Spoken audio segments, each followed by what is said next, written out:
Sobrang excited ko ngayon. Medyo kinakabahan. To be honest, first time lang namin mag-host ng ganitong kalaking party. And kami talaga ni Daddy yung nag-push through nito kahit ayaw ni Mommy.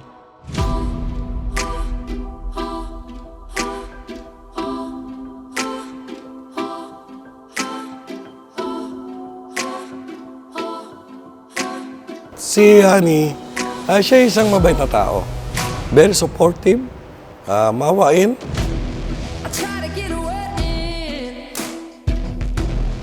Kami ni Mommy ang bonding namin. We love to go to malls, yan, ganyan. And magpa-facial, magpa-mani-pedi. Yun yung bonding namin. Ang hobby niya sa bahay, mag-ayos. Yan. Pag may nakita siyang hindi ka nais-nais sa bahay, aayusin niya yan hanggang sa siya ay maging masaya. Siguro yung pinaka-favorite kong trait ni Mommy is yung pagiging people person niya. Sobrang genuine niya.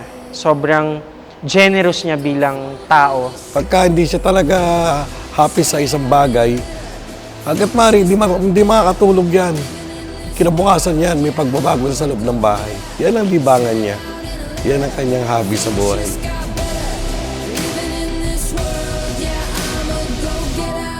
So as a person, si Mommy, maraming tumatawag sa kanya na Ma'am, Ma'am Leia, Madam. Pero sa amin ni Kelvin, naiyak agad ako.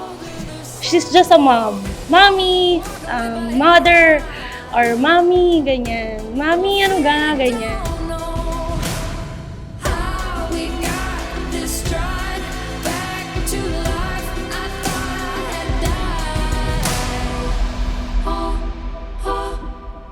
Si Honey, as I said, napakabait na tao, supportive, at saka very maalalanin sa lahat ng bagay. Lalong-lalo na sa birthday.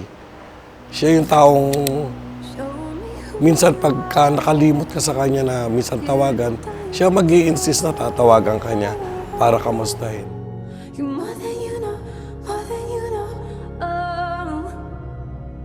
The brilliance of the moon is shining down on you. Unang-una, nagpapasalamat ako kay Lord at umabot ka sa 15 na edad na ngayon. Wish ko sana sa'yo, bawasan ng konting ligalig. At we know that we are getting older.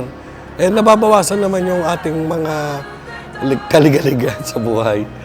Pero nagpapasalamat tayo sa lahat ng mga tulong at suporta mo sa pamilya natin. At saka lagi kang nandyan kahit ano man ang mangyari. Out of the shadows, out of the dark, pressed on every side, like gold that's been refined. Hi Mommy, happy birthday, happy 50th birthday. Thank you for being supportive, for being kind. Wish ko lang sa inyo is good health and sana malesen nyo ng pagtatantrums nyo. Pero kidding aside, Mommy, alam mo, love na love kita, mahal na mahal kita, kahit anong mangyari. Happy birthday, me. I love you. Isa sa mga best love language niya talaga is giving gifts. Yun talaga yung paano niya napapakita sa tao na importante sila. So, sa amin, no, this birthday niya, or this day, gusto namin na kami naman yung magbibigay ng gift sa kanya sa parting to. Kaya sana masaya siya ngayon and ma-enjoy niya tong araw na to. Sana lagi ka mag-iingat sa iyong sarili. Ingatan mo lalo yung mga kinakain mo, yung mga bawal. Alam mo naman yon. Pero minsan pasaway ka. Ang dahilan po kung bakit tayong lahat ay natitipon ngayon, narito po siya, ang nag-iisang si Leia Esteban.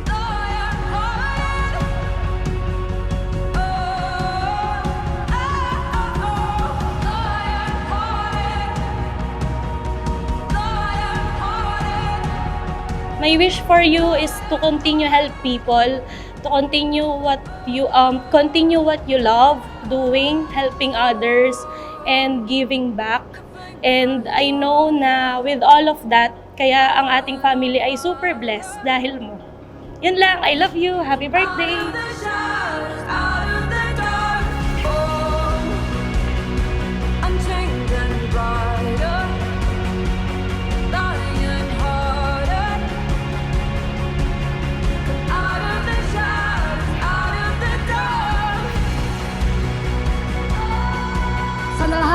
nakita ko tonight, I really want to say thank you. Thank you for the wish. Hindi naman ako high maintenance, anak. Nagmana lang ako sa'yo. Pinapantayan lang kita. To say thank you, I have a simple token. Yan. Anak, I'm so proud of you kasi binabalidate mo kung paano ko naging mabuting tao at naging mabuting ina.